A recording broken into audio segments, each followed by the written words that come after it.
చేస్తా ఉన్నారు, ఎప్పటి నుంచి చేస్తా ఉన్నారు, మీ కోరే డిమాండ్ ఏంది, మీరు ఏం జరుగుతుంది? మోల్డర్ నా పేరు కుటుంబరావు. మేము ఎప్పుడైతే నెల రోజుల నుంచి మేము చెప్పుకుంటూ వస్తున్నామో 30% మాకు జీతాలు పెంచాలని, ఈ రోజు కూడా మాకు పెంచకుండా పవన్ కళ్యాణ్ గారు లోన పోయి షూటింగ్ చేస్తున్నారు. దానికోసం ఇక్కడ ధర్నాకు వచ్చాము. ఏంటిగా మెయిన్గా మీరు కోరే డిమాండ్లు ఏంటి, ఏ సమస్యలు ఎదుర్కొంటా ఉన్నారు, ఎంత ఇంక్రిమెంట్ వస్తే ఎంత వస్తుంది మీకు? ఒకవేళ 30% వేస్తే 306 రూపాయలు వస్తాయండి. అది సంవత్సరానికి 100 రూపాయలు లెక్క, 3 సంవత్సరాలకు 306 రూపాయలు వస్తుంది. అలాంటిది 3 సంవత్సరాల నుంచి కూడా మేము అడగలేదు. సో అగ్రిమెంట్లో ఉందండి, అగ్రిమెంట్లో ఉంది. ఏముంది 30% జీతాలు పెంచుదని చెప్పి అగ్రిమెంట్లో ఉంది. ఆ అగ్రిమెంట్కి ఇప్పటికే డేట్ అయిపోయి కూడా 40 రోజులు దాటిపోయింది.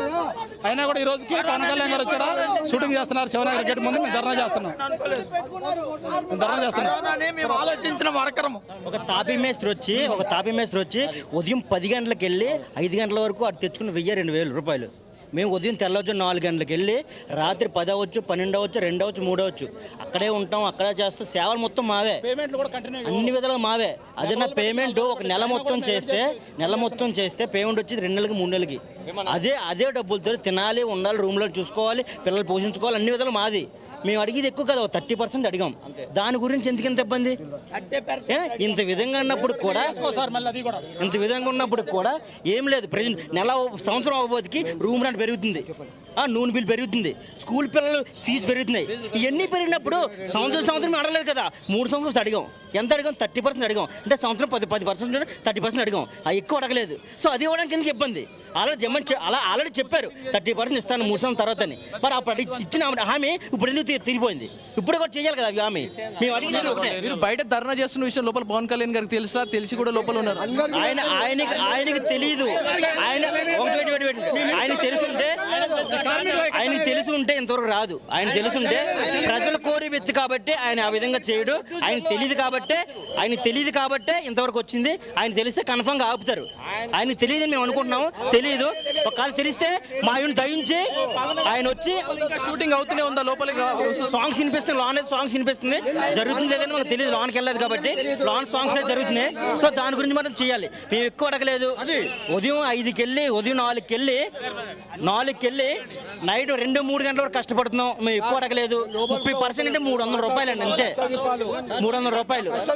దానికి కూడా వీళ్ళు ఎందుకు ఇబ్బంది పెడుతున్నారో తెలియదు.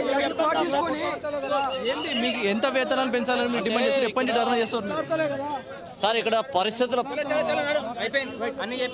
ఏదైతే కార్మికులు ఉన్నారో ప్రతి ఒక్కరు కూడా ఆవేదన వ్యక్తం చేస్తా ఉన్నారు. అందరూ కూడా చెప్తున్నాము, మాట్లాడండి.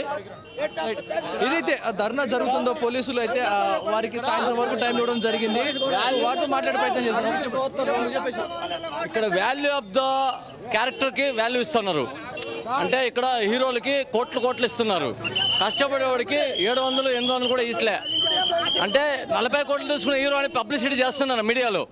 40 కోట్లు తీసుకుంటే హీరో 60 కోట్లు తీసుకున్నాడు, 80 కోట్లు తీసుకున్నాడు అని చెప్తున్నారు. కానీ ఇక్కడ కష్టపడేవాడికి 800 కూడా ఇవ్వలేకపోతా ఉన్నారు. What the reason? ఎందుకు ఇట్లా? కష్టపడేది మేము, షూటింగ్ చేసేది మేము, అంటే కష్టాలు పడుతున్నది మేము. సెట్ హెల్పర్స్, జూనియర్స్ అందరూ హెల్ప్ చేస్తున్నాం.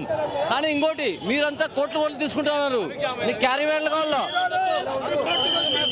ఏదైతే ధర్నా జరుగుతుందో ఒకసారి మీరు విజువల్స్ లో చూసుకోవచ్చు. ప్రతి ఒక్కటి కూడా ఉద్యమం చేస్తూ ఉన్నారు. ప్రతి ఒక్కరు కూడా మాట్లాడుతూ ఉన్నారు. వారి సమస్య గురించి మాట్లాడుతూ ఉన్నారు.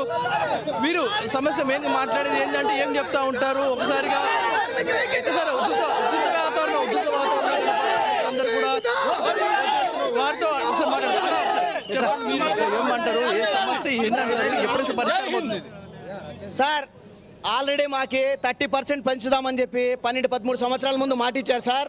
3 సంవత్సరాలకు ఒకసారి మీరు 30% పెంచుకోవచ్చు కానీ రాతపూర్వకంగా రాసిచ్చారు సార్ ప్రొడ్యూసర్ కౌన్సిల్ వాళ్ళు మాకు. ఇప్పుడు ఇంతకుముందు కరోనా సాకు చెప్పి 5 సంవత్సరాలకు ఒకసారి 300 రూపాయలు వాళ్ళు పెంచిచ్చారు సార్.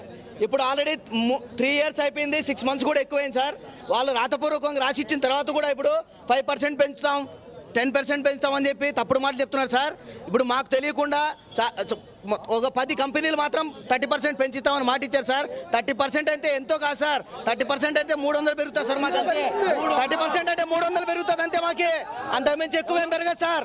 30% అంటే 300-350 రూపాయలు పెరుగుతుంది సార్. మా పొట్ట కడుపు కొట్టి బాంబే నుంచి, చెన్నై నుంచి ఇప్పుడు మీరు ఆర్టిస్టులని, డాన్సర్లను వాళ్ళని పిలిపించుకొని వచ్చేసి మీరు చూడండి సార్, దొంగతనంగా డాన్సర్లు వేస్తున్నారు సార్ అక్కడ. వాళ్ళు బాంబే వాళ్ళు పిలిపించుకొని మా తెలుగు వాళ్ళు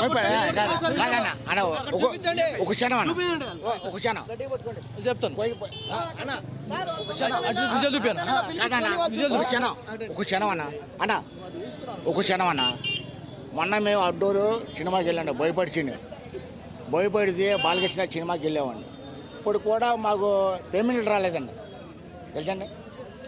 3 నెలలు 4 నెలలు అవుతుందండి. ఇప్పుడు కూడా మాకు 4 నెలలు అవుతుందండి, పేమెంట్ రాలేదండి. మేము ఎలా తిని బతకాలండి చెప్పండి. భయపడి అయినా సరే ఎవరైనా సరే ఒక సినిమా చేసామంటే ఆ సినిమాకి మేము సెక్యూరిటీకి వెళ్ళామండి, వాంటర్కి వెళ్ళామండి. మాకు ఇప్పుడు కూడా డబ్బులు అవ్వలేదండి మాకు. అదండి సమాచారం అండి. సరే అన్న, అది ఓకే అన్న, ఓకే అన్న. ఏదైతే ఇప్పటికీ ధర్నా అయితే కొనసాగుతూనే ఉంది. ఉధృత వాతావరణం కనపడతా ఉంది అన్నపూర్ణ స్టూడియో దగ్గర అయితే కంటిన్యూగా ఏదైతే సాయంత్రం వీళ్ళకు 5 గంటల వరకు సమయం అయితే ఇవ్వడం జరిగింది. 5 గంటలకు వచ్చి మీ అమౌంట్ తీసుకెళ్ళి మీకు పరిష్కారం చూపిస్తా అంటూ కూడా వాళ్ళు చెప్పడం జరిగింది. సో ఏమంటారు? ఒక మాటనా, ఇప్పుడు మనది ఇది తెలుగు ఇండస్ట్రీలో బాలీవుడ్ ఇండస్ట్రీకి సంబంధించిన వాళ్ళు రావాల్సిన అవసరం ఏంటి అసలు? ఫస్ట్ ఆఫ్ ఆల్ అది ఈ మేనేజర్లు ఎంత కుమ్మక్కయ్యి ఏం చేశారో ఏందో తెలియదు, కానీ అసలు మన తెలుగు ఇండస్ట్రీలో వాళ్ళు అడుగు పెట్టాల్సిన అవసరం ఏంది? ప్రతి సినిమాలు భారీ బడ్జెట్ సినిమా అన్నప్పటికీ బాలీవుడ్లో ఎంటర్ అవుతున్నారు. ప్రజెంట్ ఫస్ట్ ఆఫ్ ఆల్ భారీ బడ్జెట్ అంటే హిందీ వాళ్ళు ఎంటర్ అయిపోతారు, ముంబైలో ఎంటర్ అయిపోతారు. మరి తెలుగు ఇండస్ట్రీలో ఏం చేస్తారన్న? ఫస్ట్ చెప్పండి. ఏదైతే పవన్ కళ్యాణ్ గారి సాంగ్ లోపల షూట్కే 200-300 మందిని తీసుకొచ్చారు అంటా ఉన్నారు. లోపల తెలుసా పవన్ కళ్యాణ్కి ఇంత బయట ధర జరుగుతుంది తెలుసా తెలీదా ఆయనకి? తెలుసో తెలీదా అని మాకు తెలియదండి, ఎందుకంటే మేము లోపలికి వెళ్ళలేదు, ఆయనకి మేము కనీసం చూడలేదు, తెలియదండి. కానీ ఒకటండి, కానీ ఇది ఇలాంటి జరుగుతున్న అన్యాయం అనేది పవన్ కళ్యాణ్ దృష్టికి తీసుకెళ్లారు ఖచ్చితంగా. అది తీసుకెళ్ళాలంటే మీ పత్రికేయుల వల్లే అది అవుతుంది, మీ వల్లే అది అవుతుంది మాకు. ఎందుకంటే మేము సామాన్య ప్రజలు, మేము సామాన్య కార్యక్రమాలకు మేము సినిమా స్టార్టింగ్ పూజా ముహూర్తం నుంచి ఎండింగ్ సెట్ పీకిన అంతా గుమ్మిడిగా కొట్టినంత వరకు మేము ఉంటామండి. కార్పెంటర్లు మేము కార్పెంటర్లు ప్రతి ఒక్క దాంట్లో మేము ఉంటాం. సెట్ వేయడం కానుంచి సెట్ పీకడం కానుంచి అంతవరకు ఉంటాం. కానీ మాకెందుకు న్యాయం జరగదు? మేమేం తప్పు చేస్తాం అసలు? ప్రతి ఒక్కటి మాకు 8 hours కాల్ షీట్. మాకు ఏం చేస్తారంటే తెల్లారు 6 తీసుకెళ్ళి రాత్రి ఎంత టైం కుదరో తెలియదు. కాల్ షీట్లు 24 hours, 12 hours, 8 hours ఎంత కుదరో కూడా తెలియదు. మేము కంటిన్యూస్గా తెల్లారు 6 గంటలకి నైట్ 1 గంట 2 వచ్చిన టైంలు ఉన్నాయి. పిల్లల ముఖాలు చూడండి.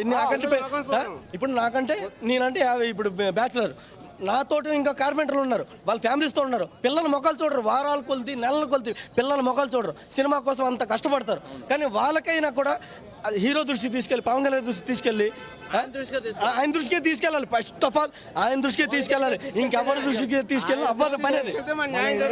మైత్రి మూవీ మేకర్స్ లోపల ఉన్నారు, మీకు న్యాయం చేస్తారని చెప్పారు. సో అధికారులు లోపల నుంచి మీకు ఏం సమాధానం ఇచ్చారు?